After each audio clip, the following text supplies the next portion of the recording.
శ్యామ్, మీకు ఒక క్వశ్చన్ అడేనా? అడుగు. కానీ మీరు ఓడిపోతే నాకు 1000 ఇవ్వాలి, నేను ఓడిపోతే మీకు 500 ఇస్తాను. అదేంటది, నువ్వెందుకు ఓడిపోతే 500? అంటే మీరు ఎలానో చెప్పేస్తారు కదా శ్యామ్. అవునందుకు. క్వశ్చన్ ఏంటి అంటే, ఒక యానిమల్ ఉంటుంది, దానికి 4 కాళ్ళు 4 చేతులు ఉంటాయి, 201 కళ్ళు ఉంటాయి.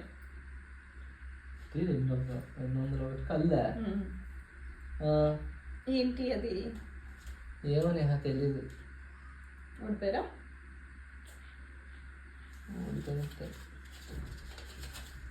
తీసుకో.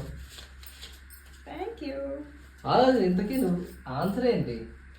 ఆన్సర్ నాకు తెలియదు శ్యామ్, మర్చిపోయాను.